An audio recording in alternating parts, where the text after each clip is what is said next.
this regular session of Jackson County Board of Education to order.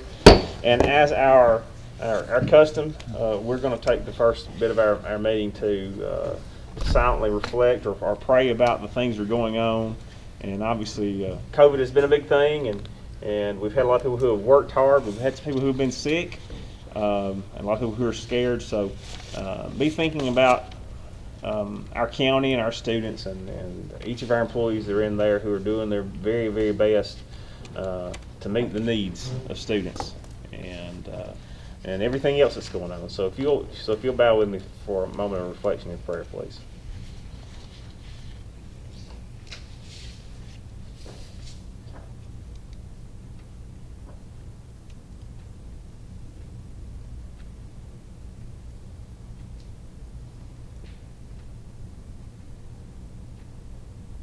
Thank you very much. So we will, looking at our agenda earlier in our work session, we did note that we were going to have a resignation that came off. So if you will take note of that now under resignations, we have A that we need to remove. So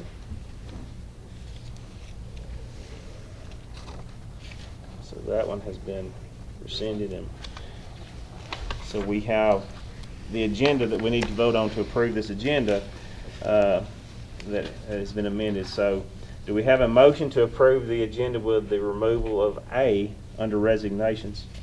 I'll make the motion. All right, we have a motion to approve the agenda with that removal of A under resignations. Do we have a second? I'll second. All right, we have a motion and we have a second. Do we have any discussion on that? And all in favor of approving this agenda that has been amended there, say aye. Aye. Any opposed? So our agenda is approved with the removal of that one item. As we do each year, Mr. Middleton and his staff have prepared a budget for us to consider, and we do 2 of these budget meetings, and this is the first of the scheduled 2. So, Mr. Middleton, if you will take over and show us your handiwork, please. Okay. It's a wild one this year. We really have 3 budgets this year, and anyone who wants a copy of the budgets, they're here.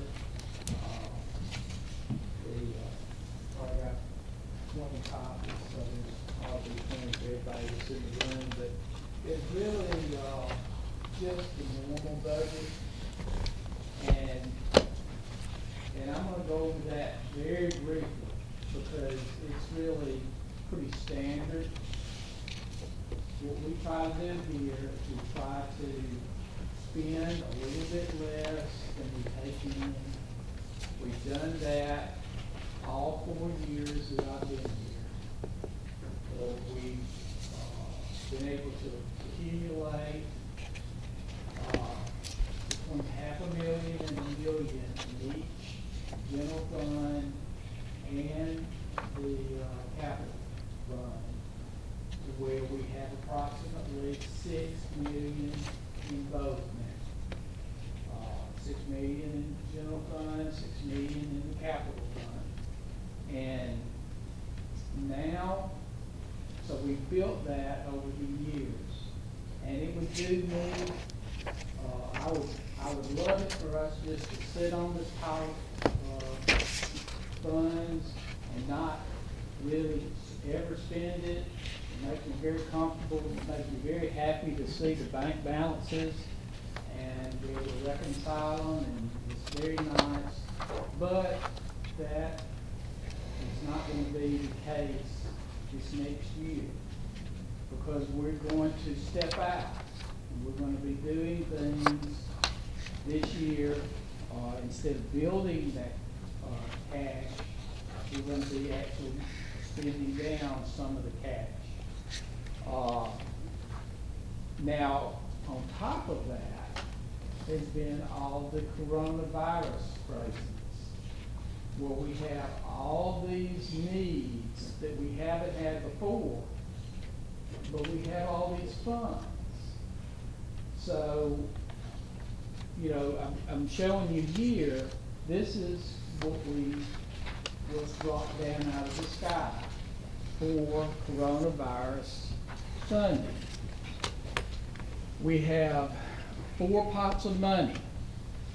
Fund source 4290 for 1.2 million. It has to be spent by September 2022.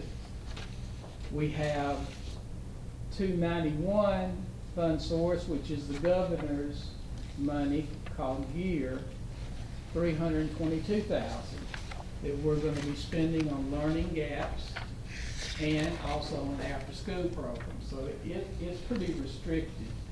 But we also have the September 22 to spend.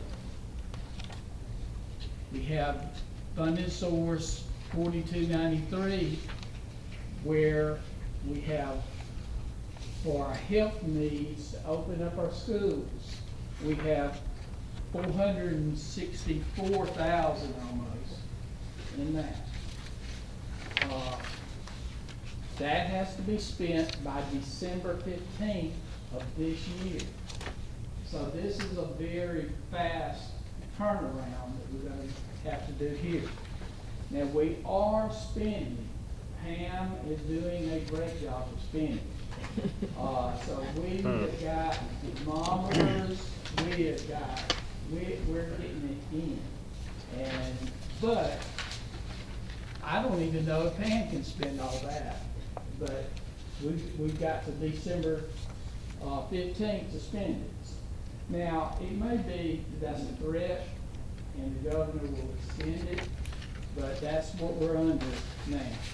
And also for 4294, which is for devices and for things to make our devices work. And so Derek is the one spending that, and he's doing a good job on that. But I don't know, hopefully, that's even a lot for Derek too. So but we do have a lot of resources to help us open up the schools, and we have some short turnaround. So that's a separate little budget that I have really not incorporated into our regular budget.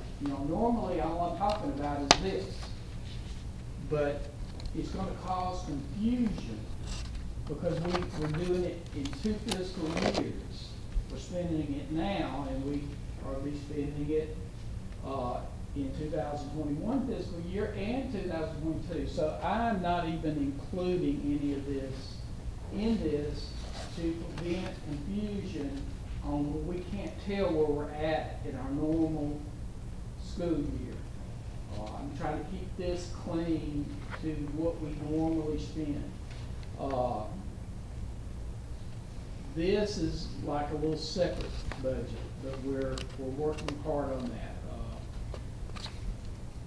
In addition, there's another little budget area, and that has to do with the new vocational center, where we'll be bringing in all these funds, and we'll be spending in all these funds. I've got a little bit of that incorporated into the regular budget, but not just mainly because we're actually going to be spending that, a lot of that in this fiscal year. But we'll be spending the great majority in this fiscal year. And so, does anybody have any thoughts or questions about all this coronavirus money that we're getting? That 4290, 1,200,000. Is that specific?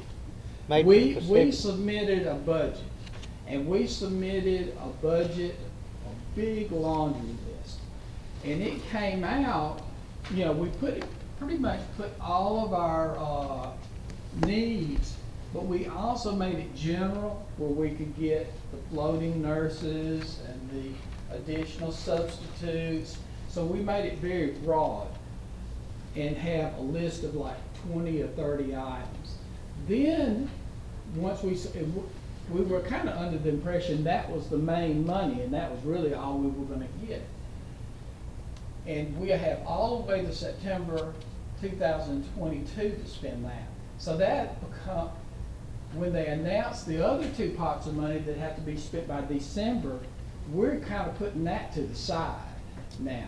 And a lot of the things that we asked for in that initial 4290 budget, we're moving that down and gonna be spending it in this budget. And, so, cause we've got to get, we have to send it back if we don't get it spent. So we're concentrating totally on the 4293 and 4294 now. Okay, so that's, any other questions? So, I mean, the governor and the federal government are doing a great service to us, a great job on supporting us. We ought to be able to open up the schools. And we're being very creative in our GEARS money, the 4291, they're paying for the, they approved the plan where we're going to have floating subs come in, relieve the teachers, allow them to have an hour and a half a week to be able to catch up their virtual kids so that they can have in class and have virtual kids in the same room and have them connected and have them where they can seamlessly go back and forth. And that's getting a lot of attention, even from the State Department of Education, on how we're doing this. And they weren't going to approve it initially, but they started thinking about it and they are agreeing with us. So I think we're doing some very good things. We're going the right direction.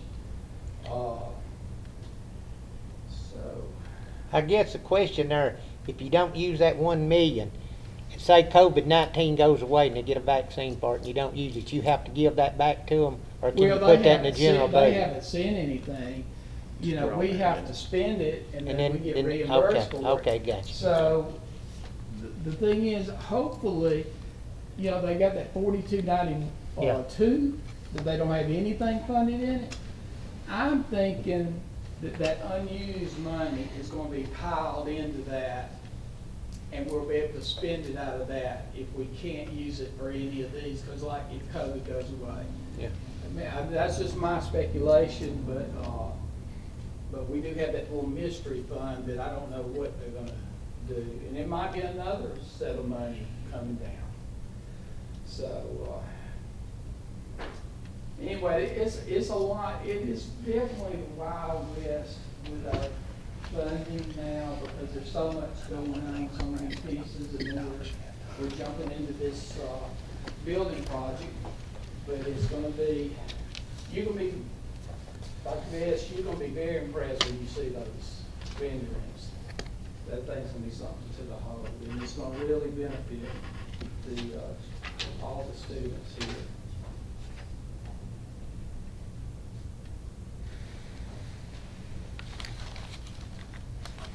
Okay, this is the regular annual budget. You know, we have just all the standard things that you have to show. Let me get this thing turned around. Our mission statement.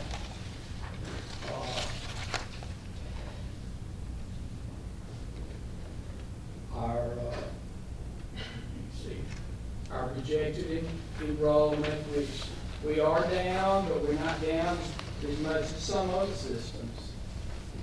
Let's see. Hopefully this computer keep working. I'm really just going to bring you back to this main budget here.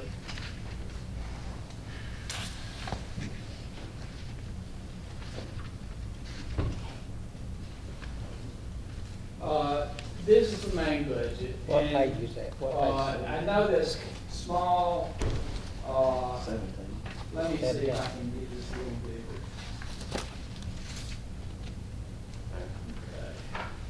So we always are this way.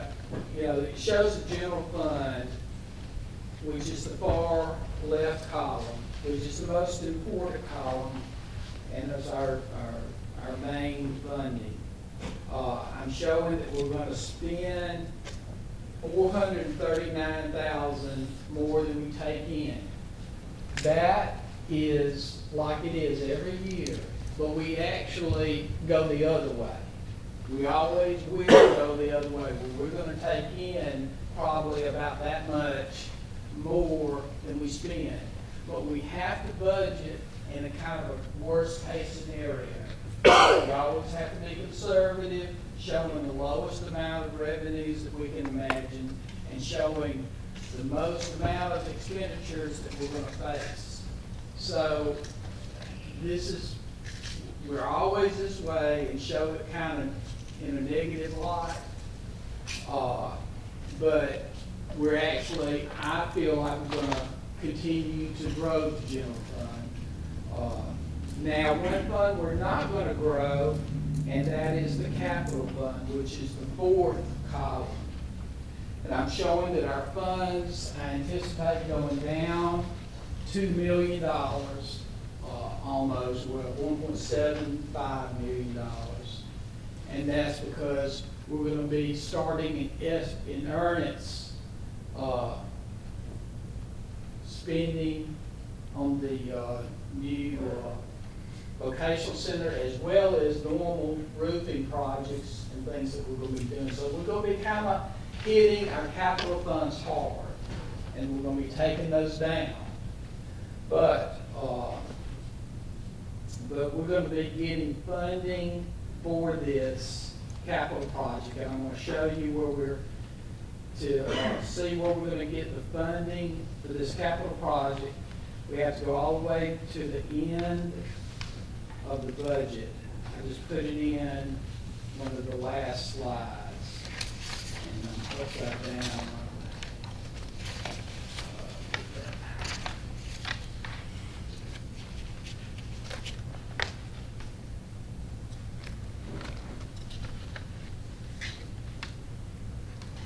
Okay, so this is the funding that we're going to be having. We're going to have to come up with about $30 million for this vocational center. The way we're doing it is we're going to be spending down potentially over a 3-year or an 18-month period. Isn't it about 18 months or 2? 18 months for construction schedule, once they start. Okay. So over that 18 months, we're going to be spanning different fiscal years. That's another reason you can't really get the whole picture of the budget, so I wanted to put it as a separate little slide. But we've got approximately $6 million in the bank now for capital projects. The state is going to issue bonds and are going to just write us a check in the next couple of months for $6.48 million. Then we're going to be taking the state money that they send us, and we're going to leverage 80% of it. They send us, if you look down in that computation, $1.382 million. They send that to us every year. And we're going to say, don't send us 80% of that. Keep that at the state for the next 20 years. And that's going to be a $1.106 million that they're going to keep at the state level and not send to us anymore. So that's basically going to be the mortgage payment on that vocational center. We're going to do that for 20 years. But at the same time that we pay off the Snyder bond issue that we're currently paying on, in the same year, we're going to have this paid off. So it's on, 20 years. If you went out and got bond funding, we would probably have to put it on a 30-year. So we're really cutting 10 years off because the state has a great way of taking pooling resources, getting just one set of lawyers, one set of bond attorneys, doing it in a very efficient way. So we won't be tying money up for 30 years, it's going to be 20 years. So, so anyway, we'll be able to say, don't send us $1.1 million. Just give us a lump of cash. And what they're going to give us is $15.1 million, which is the third item on that list.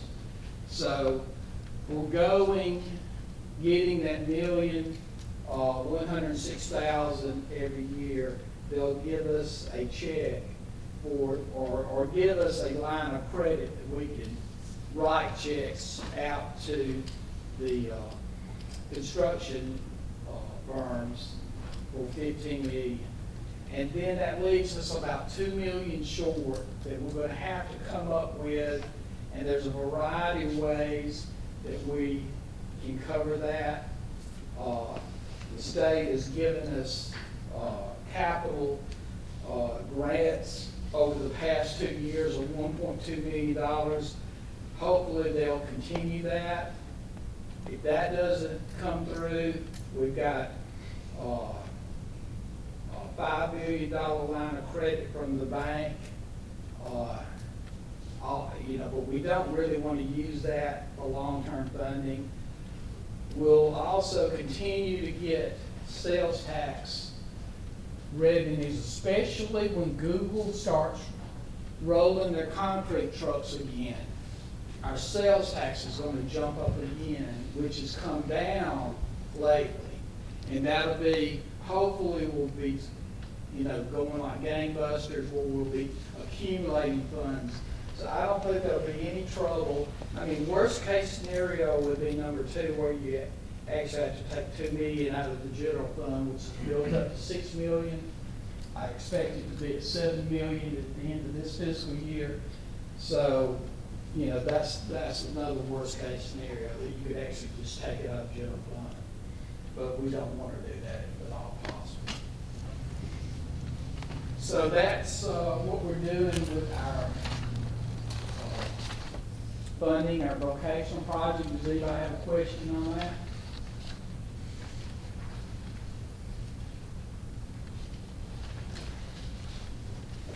So that's the last page of this budget, just before the response. Oh yeah, and if you've got any questions or you want to say anything to us related to this budget, there's a last page of this budget that does allow you to say, well, I don't like that, or I wish we would do this. So that you have a chance to voice your thoughts on this here. So feel free to fill this out and bring this. I would just bring it to the superintendent's office, tell them to give it to the superintendent's secretary. But we've not really ever had a response before, but you can be the first. Okay, so that's Question here, that 1.3 million, what's it usually used for every year? What do you use that for every year? 1.3 million. Yeah, what you giving back to them, yeah. We get 1.3 million, and we use it to accumulate. We've accumulated $1 million every year that I've been here in capital funds. So we've gone from 3 million to 4 million to 5 million to 6 million. We expect to be at 7 million at the end of this year. That's part of what we've done, just banked it. If we didn't have that, we wouldn't quite be hitting $1 million increase in the capital funds. So, but you can use it for paying your debts.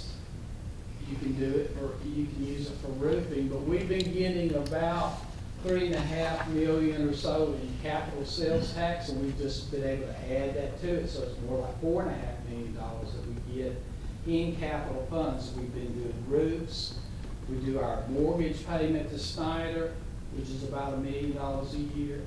So all of our capital needs, come out of that capital fund, which includes that. And I'd like to say that when Jeff and I first started this 3.5 years ago, we got a letter from the State Department of Education, and we had to go to Montgomery because we were in the red as a system. We did not meet our 1 month reserve, and look at the numbers. That dude's doing a great job, and I appreciate it.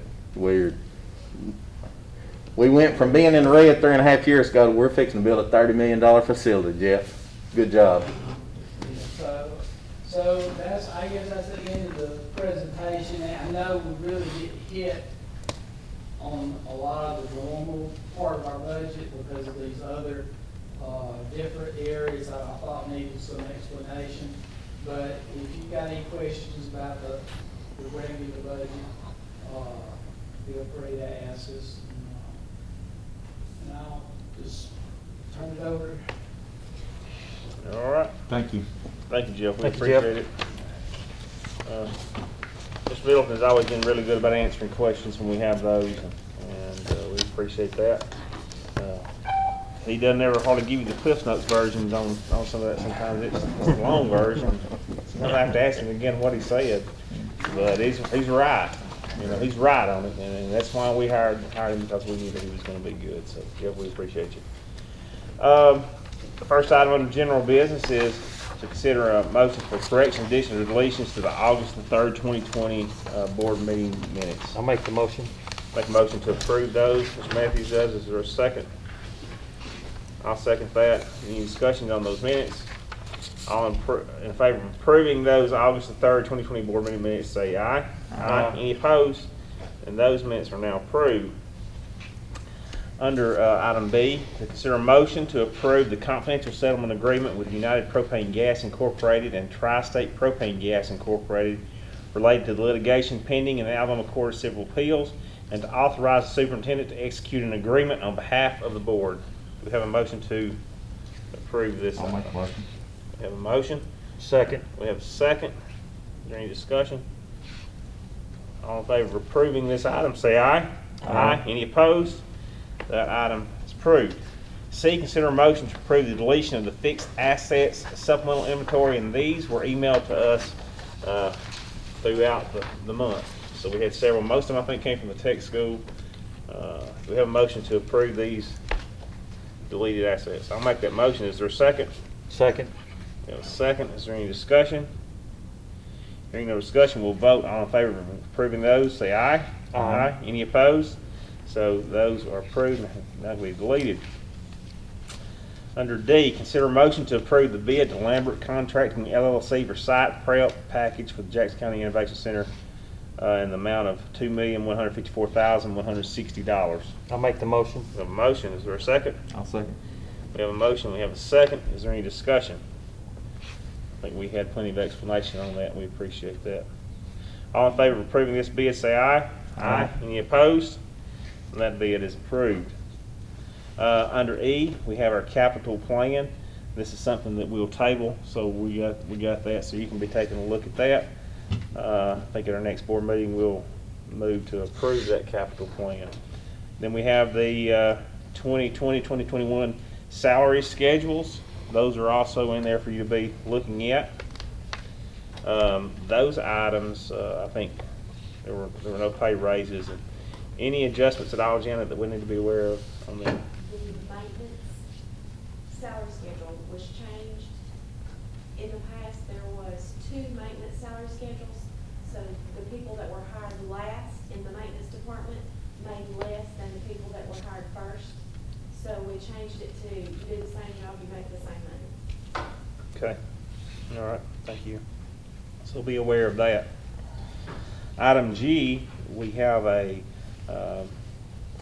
new mental health services coordinator job description, and I think that was also emailed out. This position, I think we need to note that the system has received some grant money to hire this position.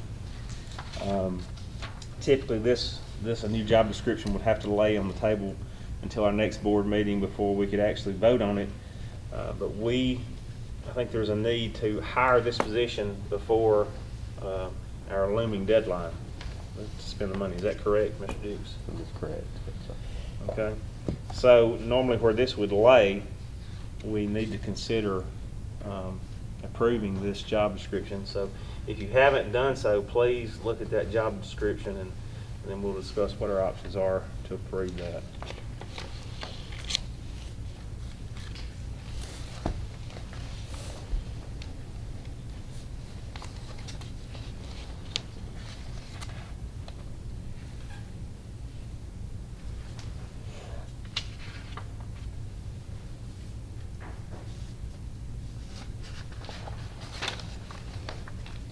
In order to approve this job description this evening, we would need to vote to suspend the rules to consider that job description.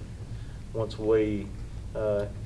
we vote to suspend the rules, then we would consider that as a motion and move from there.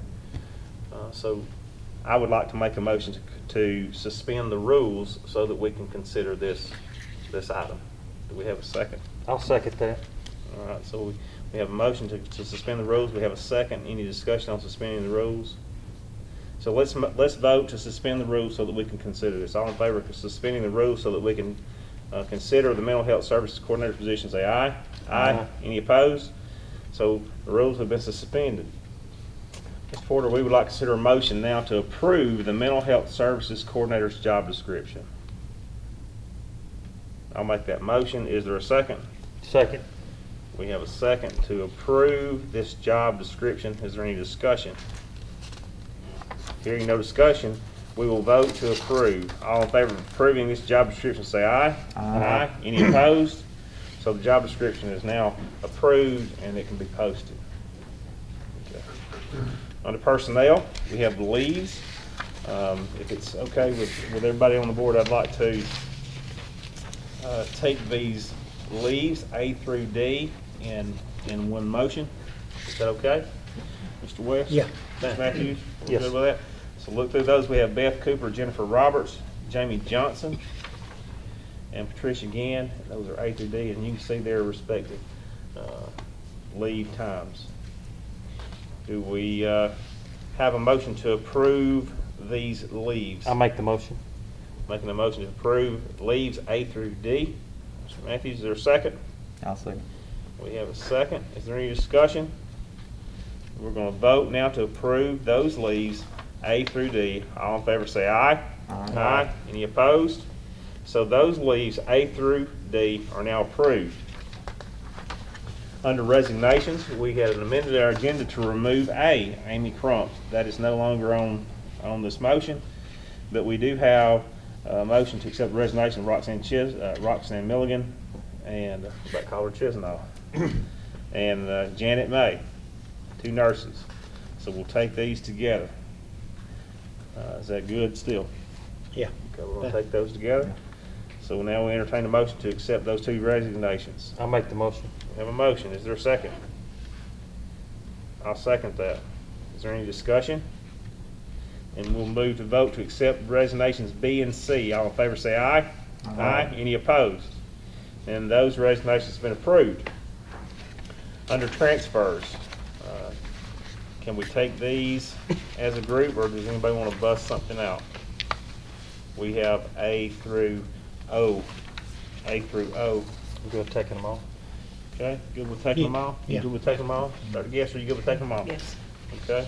I think everybody's had a chance to read those. We have Megan Sharp, Pam Darwin, Keith Kirby, Trey Gibson, Tara McGill, Melissa Howell, Sheena Daniel, Pam Thomas, Tara Reynolds, Jesse McCutcheon, Jessica Owens, Kevin McBride, Stephanie Johnson, Amanda Byers, and Jennifer Mays. Those are the transfers that we are considering in this motion. I'll make the motion. We have a motion to accept those transfers. Is there a second? I'll second. We have a motion. We have a second. Is there any discussion on those transfers? And we'll vote. All in favor of approving those transfers, say aye. Aye. Any opposed? Those transfers have been approved. A through O. Under employments, we have a number of employments, so please look at those, and if you want to, we can consider those in one motion. I'm good. Well, I'm good, yeah. Yes. okay. So we have employments. We have A through N. A through N. Trent Wilson, Eddie Kirby, Caleb Henshaw, Candace Hicks, Christina McLeod, Matthew Allison, Michaela Lacey, Jennifer Gray, Robin Lynn, Nicole Graham, Heather Gilbert, Cassidy Maples, Nicole Ledbetter, and Emily Satterfield. That's A through N on employment. I'll make the motion. We have a motion to approve. Is there a second? I'll second that. Is there any discussion? Hearing none, we'll move to vote on employing A through N. All in favor say aye. Aye. Any opposed? And those have been approved. Under contracts, we'll take these separately. Like I said before, these are pretty standard contracts. So under contracts, A, consider motion to approve the contract between the Jackson County Board of Education and Partnership for Family, Children, and Adults offering services for the deaf and hard of hearing. And that has been emailed to us, and we also have it in our stack. So I'll make the motion. All right, we have a motion. Mr. Knight makes that motion. Is there a second? Second. We have a second. Is there any discussion on that contract? All in favor of approving contract A, say aye. Aye. Any opposed? That contract has been approved. B, consider a motion to approve the contract between the Jackson County Board of Education and Ramona Evans, O&M Certified Specialist. I'll make the motion. We have a motion. Is there a second? Second. We have a second. Is there any discussion? Hearing no discussion, we'll move to vote. All in favor say aye. Aye. Any opposed? Contract B has been approved. C, consider a motion to approve the contract between Jackson County Board of Education and Chastity Hancock Audiological Services. I'll make the motion. We have a motion. Is there a second? Second. We have a second. Any discussion? We will move to a vote. All in favor of approving this contract say aye. Aye. Any opposed? So that motion carries. D, consider a motion to approve the contract between Jackson County Board of Education and Section High School to provide bus transportation assistance for a section student. Make that. All right, we have a motion. Mr. Knight's going to make that motion. I'll second that motion. Is there any discussion? All right. All in favor of approving this contract say aye. Aye. Any opposed? That contract has been approved. E, consider a motion to approve the contract between Jackson County Board of Education and Rosemont Consulting Services for psychometrical student services. I'll make the motion. We have a motion. Is there a second? Second. We have a second. Any discussion? Hearing no discussion, we'll vote. All in favor of approving this contract say aye. Aye. Any opposed? That contract has been approved.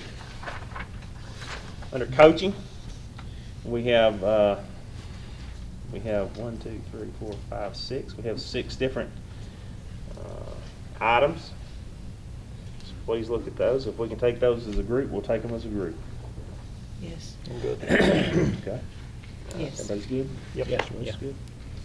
Okay. All in favor of approving these coaching assignments, say, oh, we need a motion. I'll make the motion. Got ahead of myself. You want to call it? Mr. Motion? Mr. Matthews makes the motion. Oh, calling names here. Colton Pettyjohn, Nelson Poore, Tyler Bell, Robin Shelton, Jesse McCutcheon, Jeff Monroe. We have a motion by Mr. Matthews. We have a second. I'll second. Mr. Knight seconds that. And we make sure that, just for discussion, that everybody has had their AHSAA safety checks and their credentials. So that's standard, and I think Mr. Davis takes care of that for us. So we have a motion. We have a second. Once they got me back in line, and we will take this for a vote. All in favor say aye. Aye. Any opposed? Then that motion carries, and we have now approved those individuals. Under announcements, we have a couple different things. Mr. Dix, you have the certificate of appreciation. We have a certificate from Dr. Mackey in the State Department of Education. It's presented to Jackson County Board of Education for outstanding commitment in dedication in providing meals to Alabama children during the COVID-19 pandemic. Dr. Pritchett did an outstanding job. She had the lunchroom staff from Dutton, and then several schools chipped in and sent people. And I don't want to start naming names because I'll leave somebody out, because there was a lot of people that helped feed during that time, and that the State Department of Education just recognized that, and I'm very thankful for the job that they did in providing the meals for our students.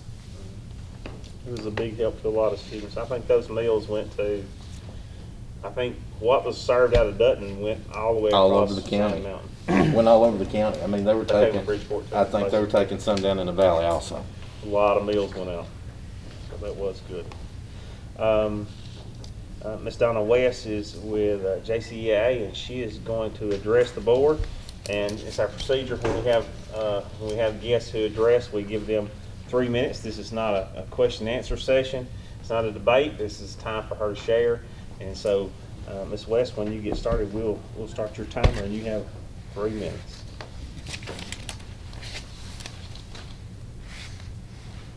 Thank you so much for giving me this opportunity to speak. Thank you to the board, and thank you to the superintendent for allowing me this opportunity. I listened to the comments during the work session, and some of the items that I'm going to address were addressed there, but I still want to let you know that there are many concerns coming in daily. I'm still receiving numerous calls daily. So with that said, the COVID virus has impacted our schools in a way that we never would have imagined. And the way we educate our students and the way our students learn has changed dramatically. Sadly, many teachers are being asked to take on the extraordinary workload. They're being asked to teach both traditional and virtual classes. And while it's been said that they should not work past their normal hours or the contract day, the reality is, in order to properly prepare, many have been working over extra hours, some even working on the weekends, and to deliver that quality content that our students deserve, or just to keep up. Teachers are being asked to teach twice as much, twice the content with half the professional development needed, and address the issues of virtual students and parents, all within the normal school day, while teaching their traditional class. In the Jackson County School District Parents Guide for Returning to School, it was stated that remote learning students would learn at home and receive virtual instruction from a designated JCS teacher through Schoology, video conferencing, or other digital tools. This in and of itself would have been a full-time assignment.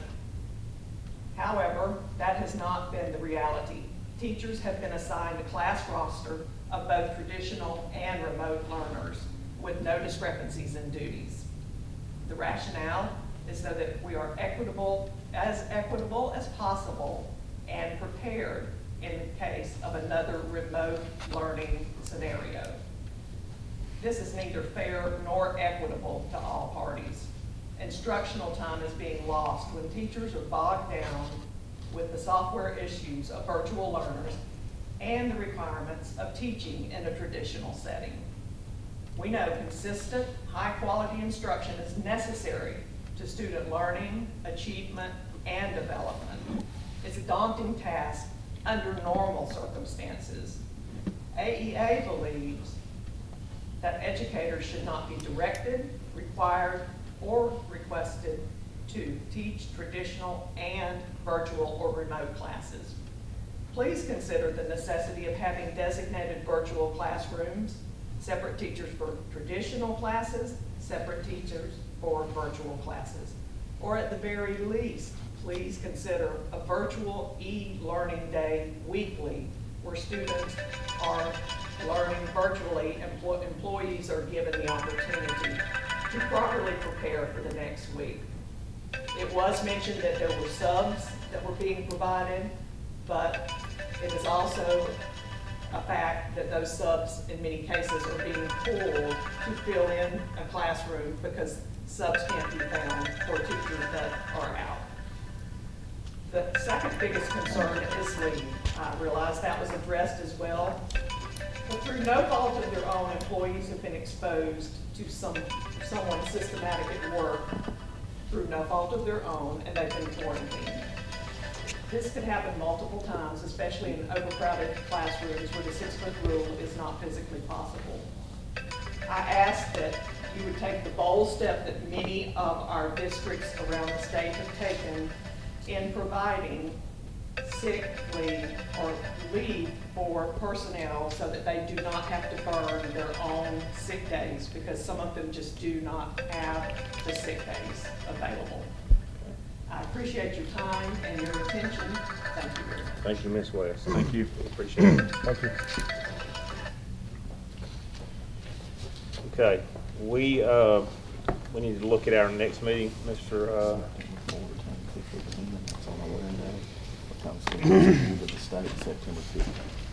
Okay. Plus having surgery on the 14th. I can't be here. Can we do it Friday, the 11th? Is that Friday? Can we do it that morning? On that morning?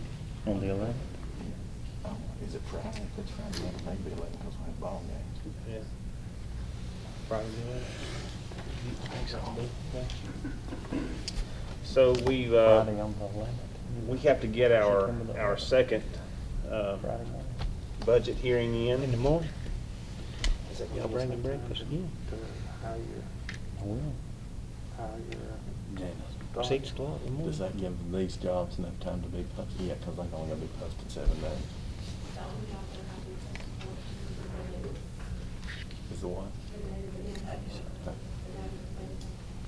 So if we move that to the 11th, Jenna, that's not gonna give us enough time to fill those jobs, right? Do it on the 14th. I mean, Okay. you know, you've heard, but if I can, I will. Okay. So I don't know what time the surgery is. Okay. So you gonna do the 14th? We could do the 14th. Mr. Matthews thinks we can do the 14th. He may have a conflict on the 14th, but that will give us a few doors. So Mr. Middleton, you have to have your budget. 15th. Okay, we like to do things, we cut it short there. So, Dr. Guest, would you be able to attend on the 14th? I can. Okay, Chris, you be good? I think so. What time on the 14th? Regular time, right?